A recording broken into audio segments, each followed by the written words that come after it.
नमस्कार मित्रों, आज मैं आपको बताने जा रही हूँ कि ग्रहों का वेद कैसे होता है। जब हमारे ग्रह अपने शुभ स्थान से ट्रांजिट करते हैं तो वह अपना शुभ फल कैसे नहीं दे पाते हैं, कैसे उनके शुभ फल देने में रुकावट आ जाती है, यही मैं आज आपको बताने जा रही हूँ। और हमारा जो टॉपिक है वह है सूर्य का वेद। सूर्य का जो शुभ भाव होता है वह भाव 4 भाव है।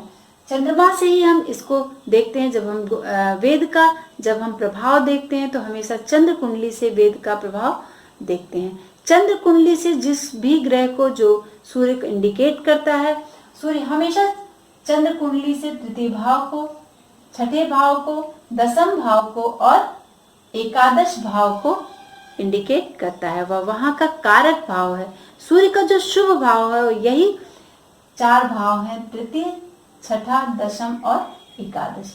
और सूर्य का जो वेद स्थान है वह है नवम भाव, द्वादश भाव, चतुर्थ भाव और पंचम भाव। तो आपकी 12 राशि में से कोई भी राशि हो सकती है। आपका चंद्रमा जिस भी राशि में बैठा है उसी राशि से आप सूर्य का वेद देखेंगे और सूर्य के शुभ भाव को भी देखेंगे। अगर सूर्य तृतीय भाव में बैठा है तो तृतीय से सीधे सप्तम पर आ पाएंगे, सीधे सप्तम भाव पर, यानी 1 2 3 4 5 6 7, सातवां यानी नवा भाव उसका वेद भाव हुआ, वेद स्थान हुआ। वेद यानी रुकावट। आपके सूर्य का जो शुभ फल है वह रुकावट में परिवर्तित हो जाना। आपकी जन्मपत्री में कोई भी भाव, कोई भी ग्रह वहां पर हो सकता है। आपकी चंद्र कुंडली से तृतीय भाव में सूर्य किसी भी राशि में बैठ सकता है और सूर्य से जो सप्तम पड़ता, तृतीय भाव से जो सप्तम भाव है वह नवम भाव होता है, उसका वेद भाव। छठे भाव से 12वां भाव सूर्य का वेद भाव है। दसम भाव से चतुर्थ भाव, दसम भाव से चतुर्थ भाव उसका वेद भाव होता है। एकादश भाव से पंचम भाव सूर्य का वेद भाव होता है। और जब भी इन भावों में, जैसे एकादश भाव है, यहाँ पर सूर्य विद्यमान है आपकी जन्मपत्री में, और हमेशा आप चंद्र कुंडली से ही उसको जांचने की कोशिश करेंगे, उसके प्रभाव को देखने की कोशिश करेंगे मित्रों। तो सूर्य से जो सप्तम भाव, पंचम भाव में सिर्फ शनि को छोड़कर, जैसे तृतीय भाव, मेष राशि वाले जातकों के लिए तृतीय भाव में सूर्य अगर विद्यमान है तो वहां से नवम सप्तम भाव जो होगा, सप्तम भाव यानी तृतीय से सप्तम नवम भाव, यहाँ पर इस समय 2018 में शनि का ट्रांजिट धनु राशि से हो रहा है।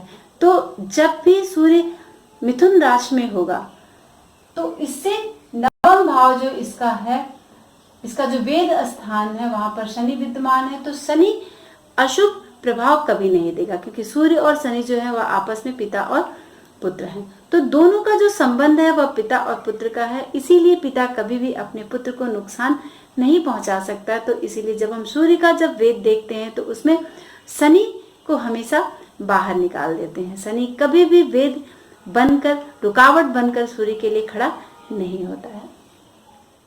लेकिन शनि के अलावा अगर कोई भी ग्रह है, जैसे अगर आपकी मेष राशि है तो मेष राशि में दसम भाव में मकर राशि आएगी। तो जब भी सूर्य मकर राशि में आएगा, आप इस बात को 2018 में ध्यान रखें, जब भी सूर्य का ट्रांजिट मकर राशि में होगा, तो मकर राशि से सप्तम भाव है वह है चतुर्थ भाव। यहाँ पर राहु जो है वह 2018 में ट्रांजिट कर रहा है। राहु कर्क राशि में इसमें विद्यमान है। तो जब भी सूर्य मकर राशि में आएगा गोचरी अवस्था से, ट्रांजिट अवस्था से, तो वह राहु जो है उसका वेद बनकर खड़ा हो जाएगा। राहु उसको शुभ फल प्रदान नहीं करने देगा। जो दशम भाव की जो शुभता है, दशम कर्म स्थान है, उसकी जो शुभता है, राज्य भाव है, वह आपको शुभ नहीं प्रदान करेगा।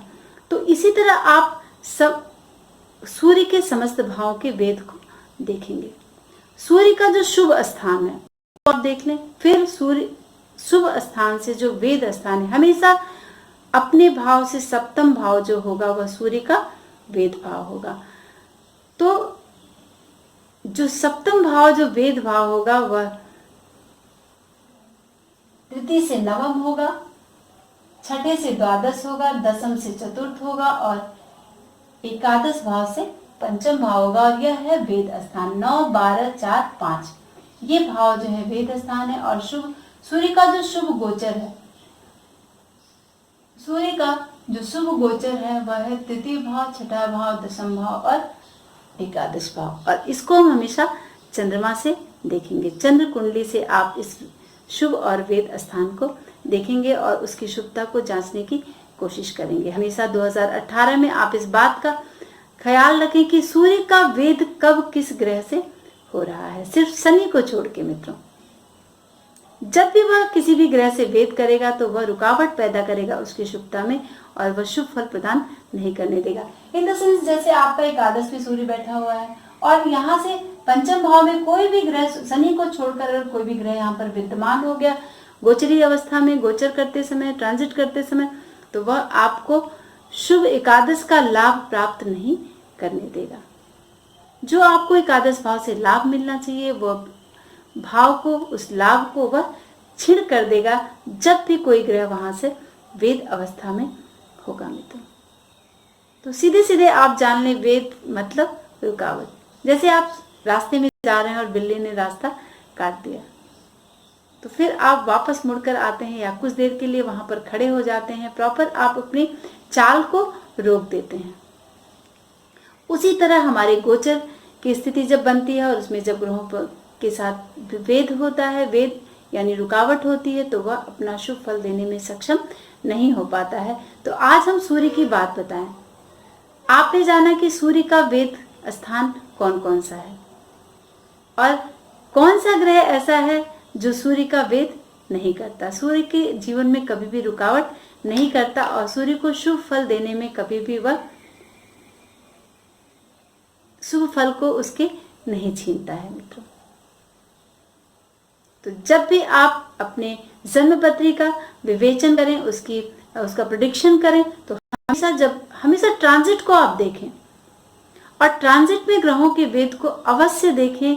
शुभता के साथ साथ कहीं न कहीं एक अशुभता, एक ऐसी छोटी सी बात छिपी होती है जिससे हमें रुकावट मिलती है, हमें प्रॉपर उसका फल नहीं मिल पाता है।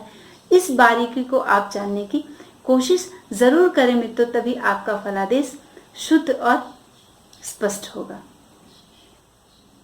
और मैं बार बार अपने वीडियोस में कहती हूँ आपको कि जन्म पत्री का जो फल होता है, सूर्य वहां पर, यहाँ बात हम सूर्य की कर रहे हैं, तो जन्म पत्री में आपके सूर्य जिस भी भाव में बैठेगा उसी भाव को गोचर देने में सक्षम होगा, चाहे वह शुभ हो या फिर अशुभ हो।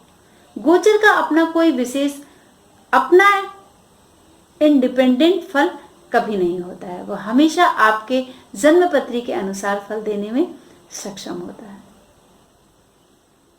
तो आप जब फलादेश करें, आप अपनी शुभता और अशुभता को, आपके जीवन में जो घटनाएं हो रही हैं उसको जब जांचने की कोशिश करें तो हमेशा वेद का विचार जरूर करें।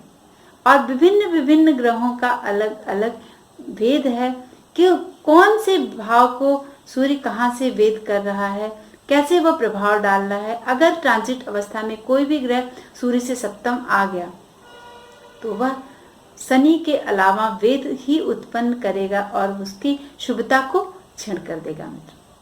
तो आज आपने जाना और मुझे उम्मीद है कि आप इस नियम को अपने जब जन्मपत्री का अवलोकन करते हैं, जन्मपत्री के प्रेडिक्शन को देखते हैं, तो आप जरूर उसे फॉलो करेंगे। तब आप देखिए कि आप कितनी सूक्ष्मता तक अपने फलादेश में पहुंचने में सक्षम हो पाते हैं मित्रों। तो आज के लिए बस इतना ही। नमस्कार, जय श्री कृष्ण। हेलो दोस्तों, नमस्कार। मैं अर्चना शुक्ला, मैं एक एस्ट्रोलॉजर हूँ। आप सबको अगर हमारा ये चैनल पसंद आता है तो आप सब हमारे इस वीडियो को सब्सक्राइब जरूर करें। हमारे द्वारा दी हुई जानकारी अगर आपको अच्छी लगती है तो आप हमारे चैनल को सब्सक्राइब करने के बाद लाइक करें